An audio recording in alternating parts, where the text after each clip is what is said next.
Welcome to Popternative, where we dive into topical discussions from the worlds of pop culture, social media, and sports. Here is your host, Peter Remoliotis, aka PD Beats. Hello and welcome to the Popternative podcast. It's the podcast and talk show where we have digital discussions from the worlds of TV, film, pop culture, social media, sports. Depending on the guest, we talk about it all. As always, I'm your host, Peter Remoliotis. And on social media, you know me as PD Beats. You'll recognize my guests from a lot of pretty cool TV shows and movies. Specifically, you'll recognize him from For Life, I Am Not Okay With This, and the horror film from Blumhouse, Truth or Dare. We are with Gregg Daniel. Gregg, welcome to Popternative. Thank you. It's good to be here. Thanks for inviting me. Appreciate it. Absolutely. I mentioned kind of at the top, you've been in some really cool projects. I've enjoyed a lot of the projects you've been in. But when did that all start for you? When did you decide that performing, acting, and storytelling was something you wanted to do? I was a precocious little lad. I was a precocious little lad back in Brooklyn, New York, which is my hometown. Mm-hmm. And of course, my father was a Caribbean immigrant. So his island had been under British rule for a long time, and he happened to have a volume of Shakespeare. He happened to have a volume of Shakespeare in our home. So being the precocious kid I was looking through it. I would start saying the word, had no idea what it meant, but just mouthing the language. And this is not a put on, I'm being honest. Yep. Something about that language, the rhythm of it, the clarity of it just made me go, wow, this is great. And then when I finally saw a professional production of Shakespeare, Moliere, whatever it was, oh my God, I was hooked. I knew that is what I want to do. I want to be in that world with people with costumes on and saying these amazing things out of their mouths. And I was young then. I was really young. But it's funny because I feel like, you know, you see all these people that are on TV and TV shows and movies that you love, right? And a lot of them kind of started in the theater because that's kind of like where you learn the craft, right? Oh, absolutely. That's very common because, I mean, you're doing, 5, 6, 7 shows a week for a different audience every night. Sometimes you're doing 2 shows a day, a matinee and an evening show. So you have got to be, your craft has got to be snap, crackle, pop. Because there's no such thing as, you know, the afternoon crowd is different than the evening crowd. So you got to bring it for them. So it's a great discipline. I still go back and do the stage when I can because it's the connection between the audience and the actor is as strong as any medium you're going to be in, any performance art medium. So I think theater is a great way to train. It enabled me to have as versatile a career as I've had. If I didn't have that initial training, I wouldn't be able to do, I don't think, quite as much television features that I've been able to do. And I often ask this question about like the misconceptions of the industry. Do you think that's a misconception where you talked about how like people start at the theater and then they kind of like they don't go back to the theater, so to speak. They continue doing like the TV and film, but maybe some of them will go back. Is it more than we think that go back and continue to do it? Now it is.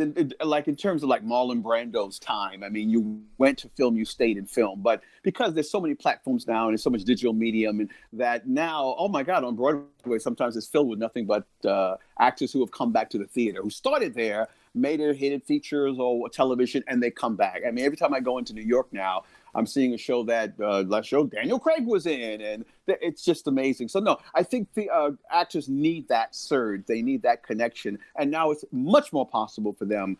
And now they have limited runs. You don't have to do a whole Broadway run 6, 7, 8 months. You can do a 6-week run, 2-month run, and then get back to features and television. Oh, so absolutely. Yeah, I definitely want to talk about specific projects that you've been in that I really enjoyed. But one show that people recognize you recently in is, of course, For Life. Yes. Which is a great show, and I think obviously very timely with what's going on right now. Well, that's amazing. That's amazing because it really is about unjust incarceration of black men, the mass incarceration. In my case, the gentleman was innocent. It's based on the life of Isaac Wright Jr., gentleman who's still alive, who was unjustly incarcerated in prison for, I think it was a murder beef, and of course, he was set up.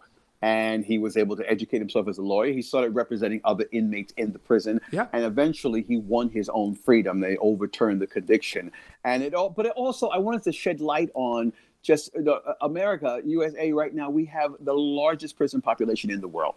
One of the most industrialized nations, but we keep locking people up again and again. And there are programs that would help that. There are things that if you don't have enough money, if you don't have enough this, I'm not talking about beating a rap. I'm not talking about that. I'm talking to properly be able to present yourself in a court, to afford the bail, to afford those kind of you got to have money, and it's not fair. So if anything, I think 50 Cent was interested because he's one of the producers on the show, and just to question the criminal justice system in America and ask ourselves, well, how can we do better? Do we have to keep locking up our population in droves? Doesn't make any sense. It's arguably one of the most important shows that's on television right now.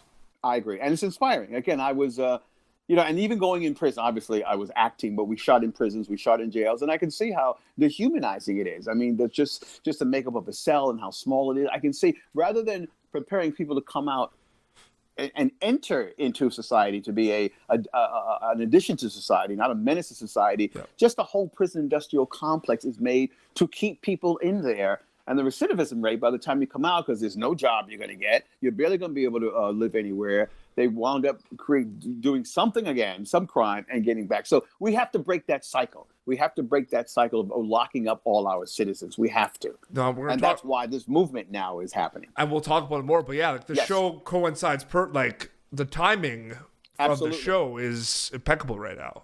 Absolutely. I mean, to question justice and how is it unfair to people of color, minority communities, law enforcement, and people of color. And it's exactly what's in the headlines that you've seen for the last 3 weeks. Mm-hmm. We have seen America burn. We have seen America burn, folks, from coast to coast. And there's a reason for that. I'm not advocating violence. I'm so nonviolent. I'm not advocating looting. It has nothing to do with that. The murder of George Floyd had nothing to do with that, but it has everything to do with being treated fairly and being treated as an equal citizen under the law. Mm-hmm. That's what I'm for, and that's why this show is showing, there are this mass incarceration has got to stop. The three strikes and you're out. Get rid of that thing. It's antiquated. And get rid of that thing. It doesn't work. So listen, the Popternative is a show where, I want to have fun on the show, and we want to have fun, casual conversations. But you know what? It's time for a change. Well, exactly. And it's not even, Greg. It's not even experimental. It has to happen. It has to. Right. Time's run out. Time's up. Yeah. No, time is up. That's one of the slogans. Time is up. Because it's not about preaching to people. It's just saying, look, our cities around the country are burning. Mm-hmm. There is thousands and thousands. I've never seen so many thousands of people, young, black, white, all across the racial spectrum, the age spectrum, the gender spectrum.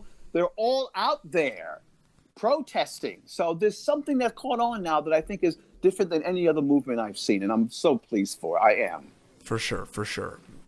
I did also want to talk quickly about 2 other projects you've been in. Of course. I'm Not Okay with This on Netflix was one of the most unique shows that I've seen in a long time. That show was awesome, but that show was very different. I agree. And that's why I'm smiling, because no one sees it coming. Because I got the first few episodes and thought, okay, coming of age story, young girl. Okay, she's got some sort of powers. Oh my God, what is this? And then it gets so dark with it sucker punches you because you just think it's a coming of age story. But do you not find it's kind of, people use the term cool, there's something cool about that show, the look, the style of it. It's a cool show. I agree. John Entwistle is the executive producer and creator, and I got to say it's out of sight. We got great reviews. In fact, I think it's being debated whether we're going to come back for a second season or not. But the response to it has been so great. It's a very cool show. It's got a cool look. We have cool leads, young folks. I must have been the oldest guy on the set. Are you a fan of burritos after that? Oh, man, are you kidding me? Are you kidding me? But the kids were so cool. I mean, these were professional, but they were so cool. Yeah, but these are also kids that have been in some, I mean, it is we're going to talk. They may be young, it's a perfect segue because we're going to talk about Truth or Dare, but the horror genre in the last 5 years has exploded, and those 2 kids have been part of that movement with it and Pennywise the Clown. And thank God, because I always like the hobby when I think of Twilight Zone. It's always been wonderful, and now it has more. It's getting more arms now. It's getting a second go at it. It is an amazing genre because it is evolved to the point where it is not even. For example, it's not even about the jump scares anymore. There's different ways to scare people. Oh, yes. And people are loving it. I mean, I always liked horror. But have you been a fan of the genre? Always, but it needed to be redefined. It needed to be redefined in a way that was contemporary. Well, what I was looking at and loving was when I was growing up. But now I need a new kind. And Blumhouse certainly has come up with, between Get Out and Us, and the one I did, Truth or Dare. Critics will not agree with me, but I loved the movie. Okay, Well, I'm gonna say pleased. I enjoyed it. It was fun. It was so much fun. Like, why do we have to take things so seriously? Why can't we just pop the movie in, have a good time, and just have fun? Why do we have to think so much? And the thing is, you can watch and get into it, but there's always sort of a little wink because you're knowing that it's not gonna gross you out. You're not gonna go running from the room. You're not gonna get so scared that I gotta turn it off. It's got a little blink of an eye. And you had a pretty cool role in that film, I have to say. That was a nice role for you. I did. I had a great role, and again, the young people I'm working with were all fantastic. We were all about, and we taped some really late mornings, but everyone was there giving their A game. So when you're working with a cast like that, producers said it's a dream. It's a dream. And I'm so pleased I was part of that resurgence of the horror genre. I'm pleased to be a part of that. There's a lot of unfortunate things going on in the world right now. I was talking to this about with my family. Like, in a world where you said, things are burning down and everything's kind of out of control, there's not a lot of positives in the world right now. But one of the positives that I've noticed, though, is the amount of content there is to consume right now is insane. It is. Well, also part of this is because of the pandemic. We've been locked down since March 16th, 15th. Yeah.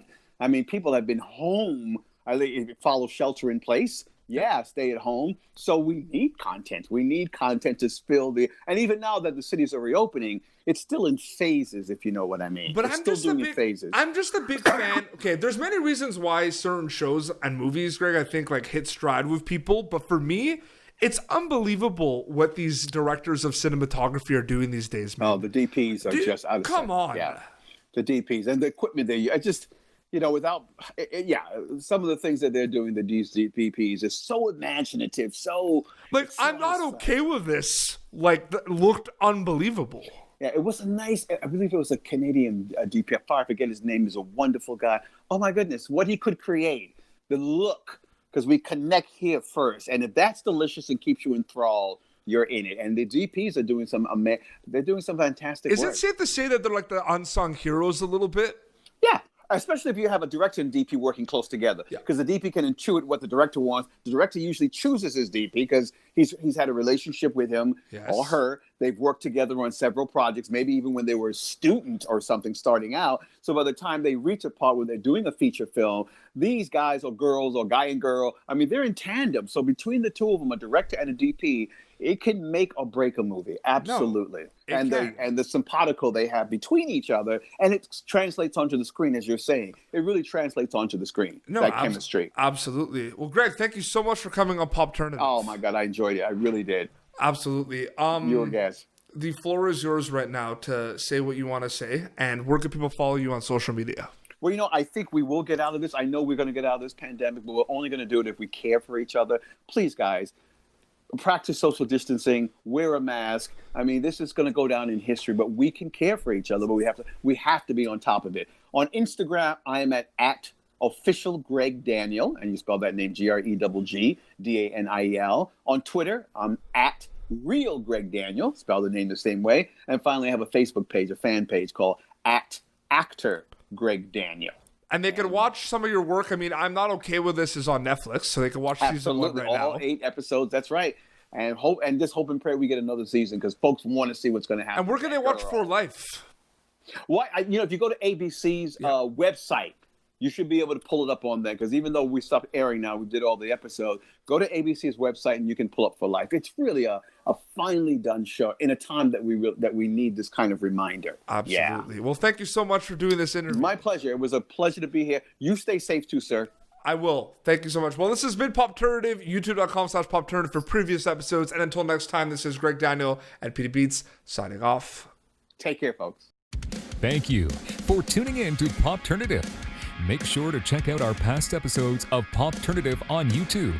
Be sure to like Popternative on Facebook and follow us on Twitter. This has been an Autograph Communications production.